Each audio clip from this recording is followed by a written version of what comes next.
বিশেষ করে প্রবাসীদেরকে অনেককে আমি দেখেছি যে বউয়ের সাথে কোনো কারণে ঝগড়া লাগছে, তো দেখা যায় মোবাইলে ঝগড়া করতে করতে করতে মোবাইলের চার্জ শেষ হয়ে গেছে, তো আবার চার্জ দিয়ে আবার শুরু করে, সেকেন্ড ইনিংস শুরু করে। হ্যাঁ, অনেকে আছে দেখবেন যে মোবাইলে কথা বলতে বলতে ব্যালেন্স শেষ হয়ে গেছে, তো আবার রিচার্জ করে নতুন করে শুরু করে। আছে না নাই? এই অতিরিক্ত মোবাইলে কথা, বিশেষ করে যখন কথা বেলাইনে চলে যাবে, বুঝা যাবে এখন ঝগড়াঝাড়ির দিকে যেতে যাচ্ছে, তখন ইমানদারের চরিত্র হবে কথা বন্ধ করে ফেলা। কারণ নবী করিম সাল্লাল্লাহু আলাইহি ওয়াসাল্লাম একটা হাদিস আপনারা শুনেছেন, তিনি বলেছেন, আনা যাইমুন বিবাইতিন ফি রাবাদিল জান্নাহ লিমান তারাকাল মিরা ওয়া ইন কানা মুহিক্কা।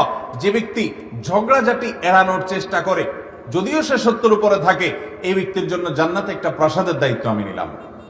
তাহলে ভাইরা আমার, যখন দেখা যাবে যে মোবাইলে না, এখন স্ত্রীর সাথে হোক, স্বামীর সাথে হোক, বন্ধু বান্ধবের সাথে হোক, কলিগের সাথে হোক, যে কারোর সাথে হোক, মনে হচ্ছে এখন কথা বেলানের দিকে যাবে, তাইলে বরং কথা বন্ধ, এখন ভাই পরে কথা হবে, ঠিক আছে রাখি, 2-4 দিন কাটায় দেন, দেখবেন অটোমেটিকলি আপনার ভিতরে ব্যালেন্স চলে আসছে।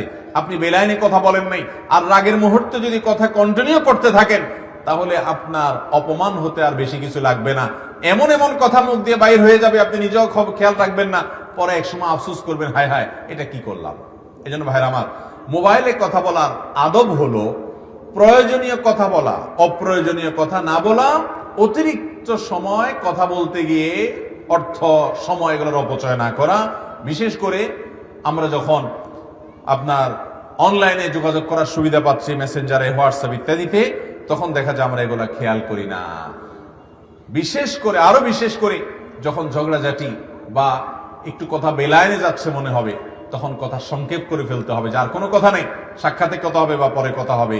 মোবাইল এটা ব্যবহার করে দেখবেন যে কত ঝগড়াঝাটি, কত গন্ডগোল ফাসাদ, এটা ডাইরেক্টও হয়, মোবাইলে শুধু হয় তা নয়, কিন্তু মোবাইলে দেখা যায় এগুলো যখন হয় তখন আমাদের সময়, অর্থ, অনেক কিছুর অপচয় একসাথে হয়। বিধায় মিতব্যয়ী হতে হবে, এটা আরেকটি আদব।